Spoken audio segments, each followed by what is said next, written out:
ነው ወይስ ከእሷ ጋር ነው መኖር የምትፈልገው? ሁለታችሁንም ነው ማልፈልገው ምናምን ማለት አይቻልም። ምክንያቱም አንዴ እኔም ጋር አንዴ እሷም ጋር እያልክ መሆን ስለሌለብህ መቀጠል ስለሌለብህ ትናንትና በቀጠሮ የተለያየው ጉዳይ ዛሬም እንግዲህ በድጋሚ መቷል። ሩታ ወይ እኔን በል ወይ እሷን በል ሁለታችሁንም አልፈልግም ደግሞ ማለት አትችልም እያለችው ትገኛለች ማለት ነው። አብርሽም ምንም አይነት መልስ አልሰጠም። በተነጋገርነው መሰረት 2 ቀን አስቤ እመለሳለሁ ብለዋል። 2 ቀን አስቦ ምን የሚመለስ ይመስላችኋል? በምን መልኩ?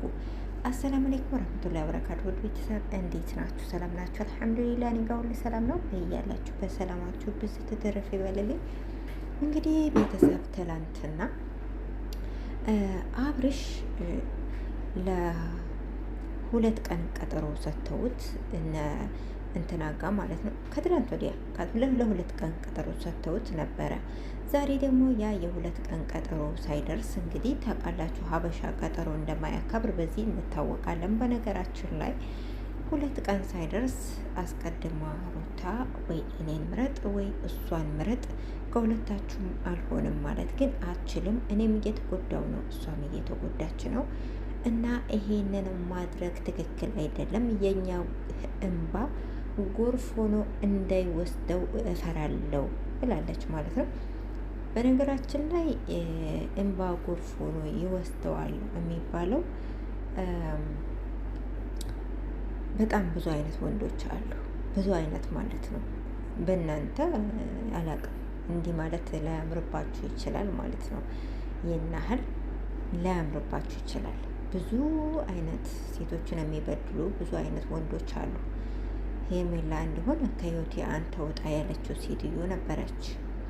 አንቺም እንደሆነ ያው በሰዓቱ በሆነ ሰዓት ላይ ብዙ አይነት ግጭት ነበረባችሁ። በዛም በመቀጠል በህመሙ የተነሳ ብዙ አይነት ነገር ብዙ ያልተፈቱ ጉዳዮች ስላሉ ያው እናንተ በግላችሁ ብታለቅሱ ወይም ደግሞ ያለ ቦታው ብታለቅሱ ይደርስበታል ማለት አይደለም። እናንተ ባላችሁበት ሁኔታ ላይ ማለት ነው። ሄርሜላ በፊት እውነት ነበረ፣ አዝንላት ነበረ። ግን መችለታ ራሷ እኔ ወድሃለሁ፣ ነገር ግን በቃ ከዩዝ መውጣት አለብኝ ብላ ተስፋ ቆርጣ ሄዳ ነበረ። እሱ ደግሞ ለሚወዱት ሰው እንደዚህ አይደረግም፣ የሚወዱት ሰው በአንድ ጊዜ እንደዚህ አይረሳም ምናምን ብሎ በነገራችን ላይ አንዳንድ ወንዶች እኮ ችግር አለባቸው። የእውነት ነው የምላችሁ። ትተው አይተዋችሁ፣ አቅርበው አያቀርቧችሁ። በቃ ይሆናል አይደል? ተንጠልጥለው የሚቀሩ ነገር አለና ለማንኛውም ዛሬ ሩታ ስታፋጥጠው ነበረ። አብርሽም ብዙም ሰዓት ከነሱ ጋር አልቆየም። ብዙም ማውራት እንደሌለበት ነው የተረዳው። በተደጋጋሚ በተገናኘን ቁጥር እንጎዳዳለን አለ ማለት በንግግር ማለት ነው። እኔ የሆነ ነገር ላስቀይማችሁ እችላለሁ፣ ስለዚህ ልንጎዳዳ እንችላለን ብሎ እኔ ቃል በገባሁት መሰረት የማስብባቸውን ቀናቶች አስቤበት ከዛ በኋላ ውሳኔን አሳውቃቸዋለሁ ብለዋል። እንግዲህ ውሳኔው ምን ይመስላችኋል? ውሳኔው ምን ይመስላችኋል? አይምሮ ላይ ያለው አስተሳሰቡ ላይ ያለው ማናት እኔ ላይ ምንድን የተሰራው የሚለው ነገር አሁን እውነት ተፈቶለት ነው የሚመጣው ወይስ አውቆ ነው 2 ቀን ያለው? በ2 ቀን መቼም ይሄ እውነት እስካሁን ያን ሁሉ ቪዲዮ አይቶ ይሄ ሁላ ሰው መክሮት ነግሮት እነ ውዜ ሳይቀሩ ማለት ነግሮት ያላመነው በ2 ቀን እንዴት ሊያምንና በ2 ቀን እንዴት ውሳኔውን ሊወስን ይችላል? ወይም ደግሞ ሌላ አይነት ጥያቄ ነው ይዞ የሚመጣው። እንደኔ ከኤኬሌ ጋር እሆናለሁ ብሎ ወስኖ እንደማይመጣ ሙሉ በሙሉ እኔ እርግጠኛ ነኝ። ኤኬሌን ፈልጋለሁ፣ ከኤኬሌ እሆናለሁ፣ ኤኬሊት ከህይወቱ ውጭልኝ እንደማይላቸው ግልጽ ነው። በቃ ሁለታቸውንም በቃ የሆነ ነገር ፈጥሮ ነው የሚመጣው፣ እኔ ሳስበው ማለት ነው። ወይ አንዳቸውን ጥፋተኛ ያደርግና ለጊዜው ከሁለታቸውም ይርቃል እንደሚመስለኝ ማለት ነው።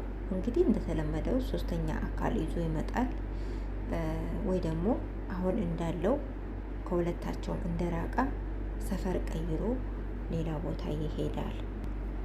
እኔ እንደዛ ብዬ ነው የማስበው እንጂ እውነት ነገ ወይም ከነገ ወዲያ ትክክለኛ ውሳኔ ወስኖ መጥቶ እንደማይረግራቸው ሙሉ በሙሉ እርግጠኛ ነኝ።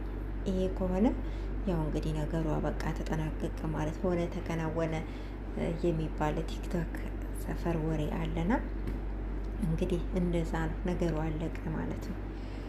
ስለዚህ ይሄ ደግሞ ያው አያልቅም፣ ቢያንስ የተወሰነ ጊዜ ይቀጥላል ማለት ነው። ቀጥሉበት፣ ግን እንዳትጣሉ ማለት ነው። ታረቁ፣ መታረቅ ጥሩ ነው እና ለማንኛውም የዛሬው የሩታ ጥሪ እንደኔ ትክክል አይደለም። ሰው ቀጠሮ ከያዘ በኋላ ቀጠሮውን ቀን ይጠብቃል። ከዛ በፊት ምንም ሊፈጠር አይደለም። ህፃናቶች አይደሉም፣ የህፃን ጨዋታ አይደለም የያዙት፣ ትልልቅ ሰዎች ናቸው። የትልልቅ ሰው ጉዳይ ከያዙ ሰዎች ከተቀጣጠሩ ቀጠሮ ቀናቸው መጠበቅ ግዴታ አለባቸው ብዬ ነው የማስበው፣ እንደኔ ማለት ነው።